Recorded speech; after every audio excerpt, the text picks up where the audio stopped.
Hello student, आज का topic है अपने पास क्लास 10th ट्रिग्नोमेट्री का, जिसमें हमारे पास क्वेश्चन है कि हमें मान ज्ञात करना है, यानी फाइंड द वैल्यू। फर्स्ट में हमें दिया है sin 60 cos 30 plus sin 30 cos 60, इसकी वैल्यू बतानी।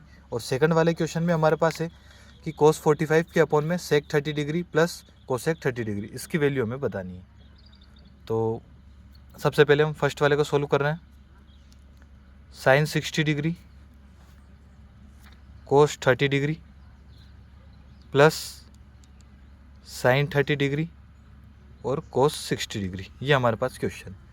तो ऐसे क्वेश्चन में हमें डायरेक्ट वैल्यू याद रखनी। साइन 60, तो साइन 60 की वैल्यू हमारे पास होती है √3/2 इंटू cos 30, इसकी वैल्यू भी हमारे पास होती है √3/2 प्लस साइन 30, इसकी वैल्यू होती है 1/2 इंटू और cos 60 की वैल्यू होती है 1/2। यहाँ पर अब इन दोनों के बीच में इंटू है, यहाँ पर भी इन दोनों के बीच में इंटू है, तो पहले हम इंटू कर लेंगे। √3 का इंटू √3 में करेंगे तो हमारे पास आएगा 3।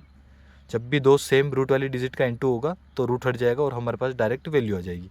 और यहाँ पर 2 और 2 का इंटू करेंगे तो 4 प्लस 1 का इंटू 1 में होगा तो 1, 2 का इंटू 2 में होगा तो 4।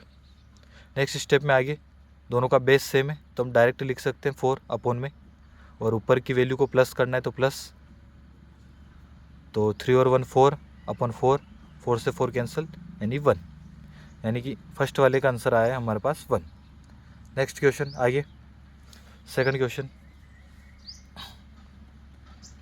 सेकंड क्वेश्चन में हमारे पास cos 45 डिग्री अपॉन में sec 30 degree plus cosec 30 degree, तो इसमें भी हमें वैल्यू रखनी cos 45 डिग्री।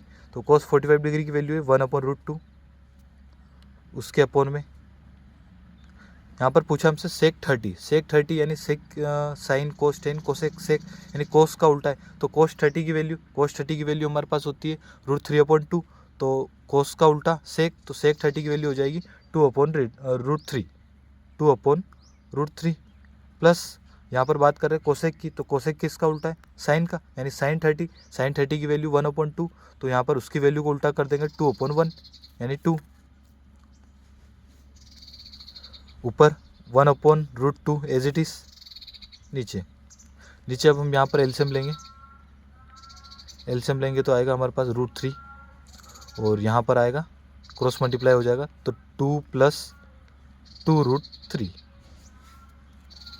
नेक्स्ट स्टेप में आगे 1 2 3 4 डिजिट है हमारे पास, तो ऊपर वाली डिजिट 1/√2 इंटू नीचे वाली डिजिट उल्टी हो जाएगी तो √3 ऊपर आ जाएगा और नीचे आ जाएगा 2 + 2√3। अब यहाँ पर 1 का इंटू 3 में होगा तो ऊपर आ जाएगा √3 अपॉन में √2 का इंटू अंदर कर रहे हैं हम, √2 का इंटू 2 में होगा तो 2√2 प्लस √2 का इंटू होगा 2√3 में, तो 2 इसके आगे कुछ नहीं यानी 1 का इंटू 2 में होगा तो 2 और √2 का इंटू √3 में होगा तो √6। अब इसे आगे हम सोल्व करेंगे रेशनलाइज से, हर का परिमेयकरण।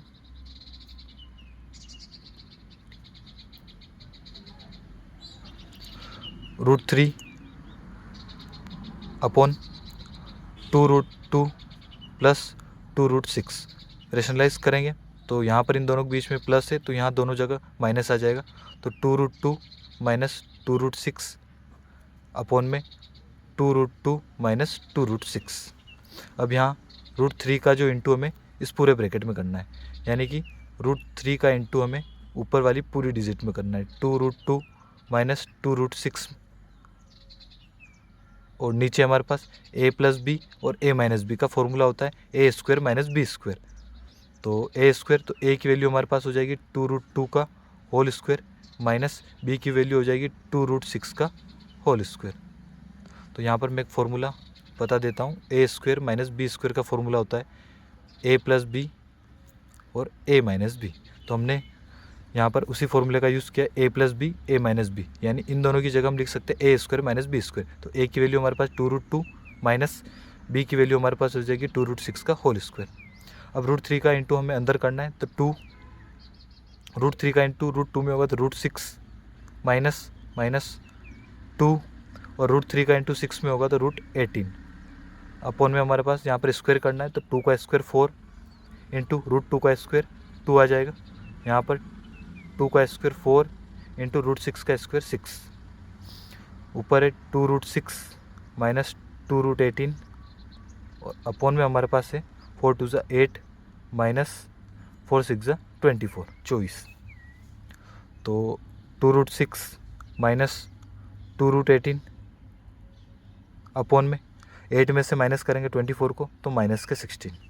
अब नीचे यहाँ पर हमारे पास माइनस की वैल्यू आ रही तो हमें ऊपर से माइनस कॉमन लेना है, तो माइनस की वैल्यू को हमने आगे लिखा है तो माइनस के 2√18 प्लस के 2√6 अपॉन में माइनस के 16। यहाँ से हमने क्या किया कि माइनस की वैल्यू को आगे लिख दिया और ये प्लस के 2√6 थे पीछे थे। अब यहाँ से ऊपर से हमने माइनस के 2 को लिया है कॉमन, तो यहाँ हमारे पास √18 माइनस के 2 को कॉमन लिया तो √18 बच जाएगा। यहाँ प्लस था तो माइनस हो जाएगा और 2 यहाँ से बाहर आ गया तो हमारे पास बच गया √6 अपॉन में माइनस के 16। तो माइनस से माइनस कैंसिल, 2 1 जा 2, 2 8 जा 16, तो हमारे पास बचेगा √18 अपॉन √6 अपॉन में 8। इसे और आगे भी कर सकते हैं। यहाँ पर हम 18 का एलसीएम लेंगे, 2 9 जा 18, 3 3 जा 9, 3 1 जा 3, यानी कि इस √18 को हम लिख सकते हैं 3√2, क्योंकि यहाँ पर 2 का एक पेयर है तो पेयर बाहर आएगा, तो √18 को हम लिख सकते हैं 3√2 माइनस √6 अपॉन में 8। यही अपने आंसर है। तो इस तरीके से आप क्वेश्चन नंबर 1 और क्वेश्चन नंबर 2 को आसानी से सॉल्व कर सकते हो।